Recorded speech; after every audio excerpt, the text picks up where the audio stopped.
Graça e paz do Senhor Jesus use aqui o meu ser, a minha voz, use esse vídeo para promover edificação da nossa fé, para nos alegrar, nos ensinar, nos fazer estar mais perto dele. Vamos ver a escritura lá de 1 Tessalonicenses, capítulo 4, a partir do versículo 16. Ali vai falar da volta de Jesus. Acompanhando o texto, 1 Tessalonicenses, capítulo 4, versículo 16, vai dizer que o Senhor descerá do céu com alarido, voz de arcanjo e trombeta de Deus. E então nós, os que estivermos vivos, seremos transformados nesse soar da trombeta.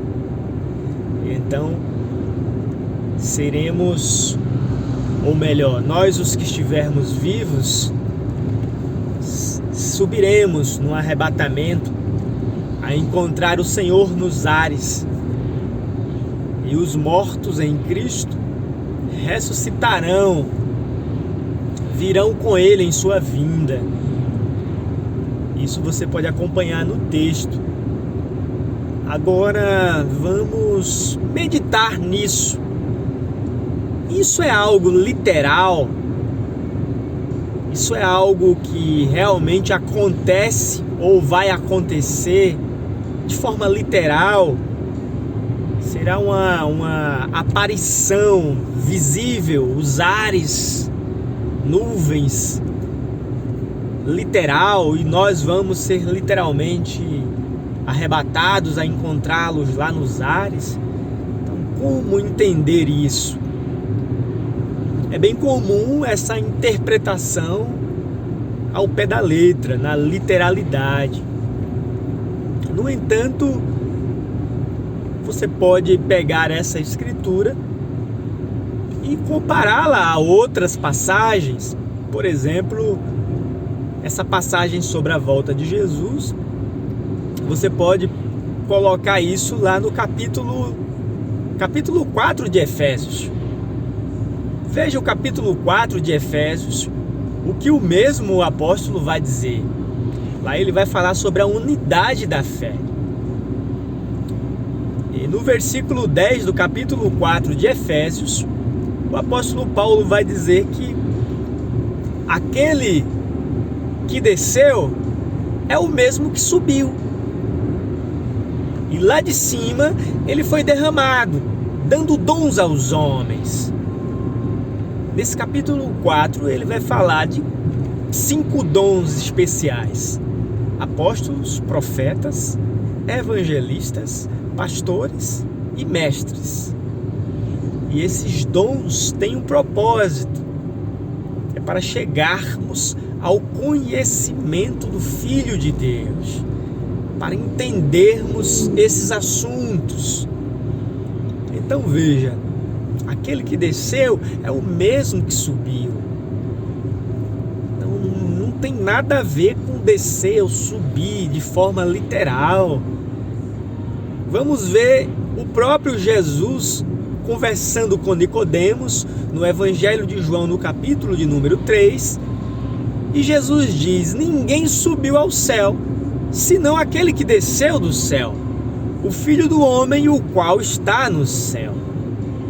É necessário entendermos que a Bíblia é cheia de metáforas, parábolas, e a interpretação não se deve na literalidade. Então, juntando esses assuntos, vamos pensar aqui. O que é a trombeta de Deus? E dentro desse assunto todo aqui falado, é importante entender isso. O que é uma trombeta? Então, a trombeta é um instrumento que um anjo vai tocar, ou o próprio Deus. Perceba você que existe uma trombeta, um instrumento, mas A interpretação da Bíblia é que essa trombeta é o Evangelho. Desperta tu que dormes, e Cristo te esclarecerá. A trombeta é o som do Evangelho. O som do Evangelho é o Espírito Santo falando. Isso não tem nada a ver com a literalidade. Então perceba, vamos entendendo a compreensão dos significados. Então, se você parte desse entendimento, você vai aplicando, compreendendo todo o resto. Então comecemos desse sobre a trombeta. A trombeta soará e os mortos ressuscitarão incorruptíveis. O que isso quer dizer? É o Evangelho. A palavra de Deus sendo proclamada pelo próprio Espírito Santo. E aí você entra para uma segunda coisa, a ressurreição dos mortos, que também não é literal, mas se trata do novo nascer. O novo nascimento tem tudo a ver com a ressurreição dos mortos. Perceba, nada na literalidade. Essa ideia dos mortos ressuscitar voltando a corpos de uma forma literal, perceba que o Evangelho gerando você de novo já tem toda a relação com isso. Há um novo homem gerado em verdadeira justiça e santidade. E esse novo homem tem também um novo corpo, um novo tabernáculo. A carne e o sangue, ou seja, esse velho homem, não pode herdar o reino dos céus. Em 2 Coríntios, no capítulo 5, o apóstolo Paulo vai trazer uma boa compreensão disso, que nós deixaremos o tabernáculo terreno para habitarmos para sempre com o Senhor. Isto é, um tabernáculo feito por Deus, um corpo de glória. Não tem nada a ver com uma ressurreição física, mas a tradição religiosa insiste em não explicar esses assuntos, insiste em trazer uma interpretação literal desses assuntos. Então, recapitulando, a trombeta é o Evangelho.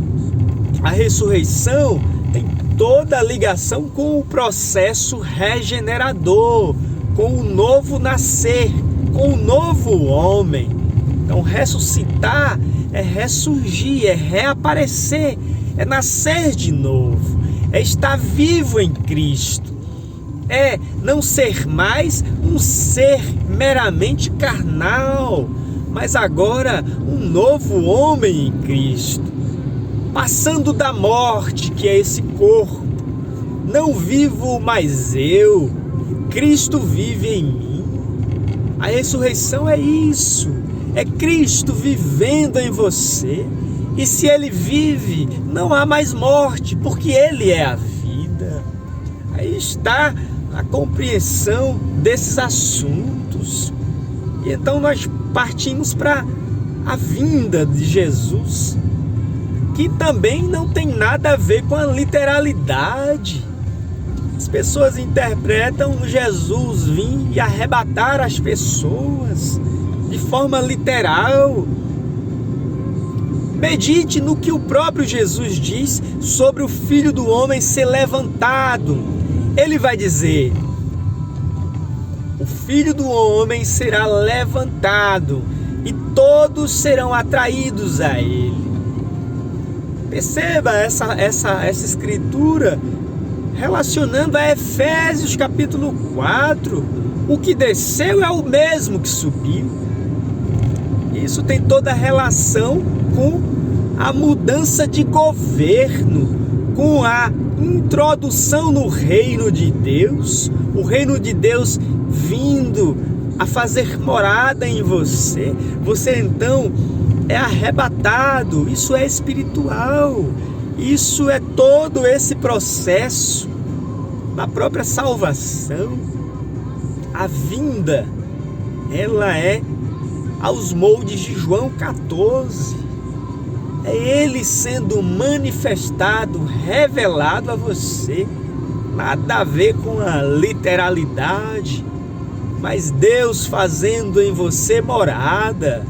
A nova aliança é Deus te dando um novo coração. A nova aliança é Deus morando em você. E se Deus está morando em você, o que você aguarda? Você vai ficar com uma fé de Tomé, aguardando uma aparição visível de Cristo, preso à letra da lei? A verdadeira vinda é Cristo sendo gerado em mim, é Ele vivendo em mim. Agora, crendo dessa forma, não há como negar o poder de Deus. Se Ele quiser aparecer de forma visível, isso é possível. Ele apareceu diversas vezes. Se Ele aparece aqui do meu lado, isso é o poder de Deus. Agora, quando você tem essa compreensão, você não tem essa carência, você não tem essa interpretação da literalidade. Você começa a entender que qual é o sentido de eu encontrar Jesus face a face e dar um abraço nele. Então isso é uma meninice de Tomé.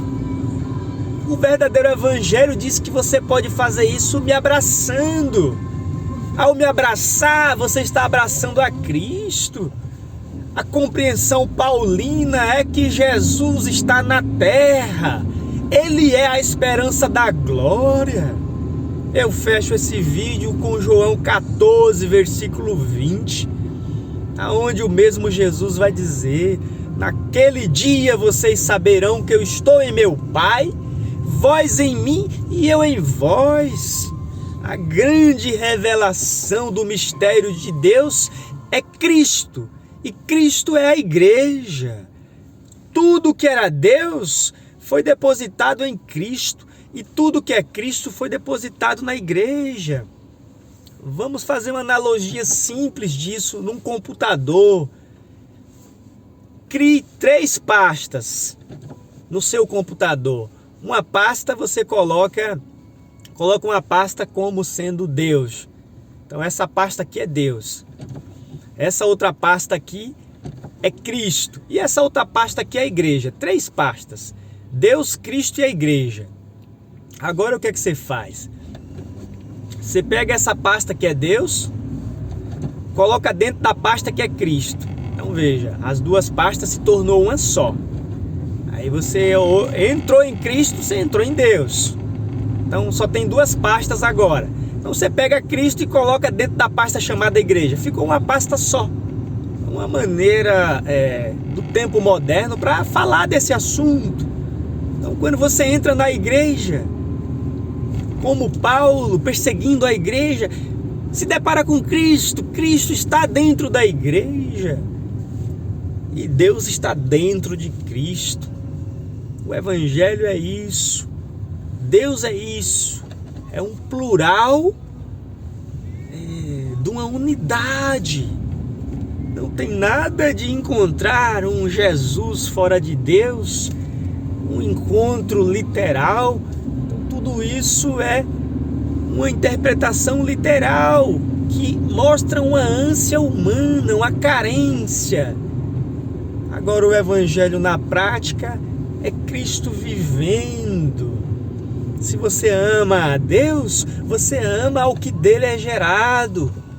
Eu agora concluo falando da parábola. Lembra da parábola dele?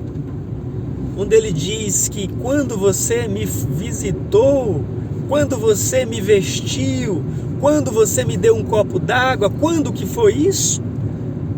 Quando você fez isso a um dos pequeninos irmãos.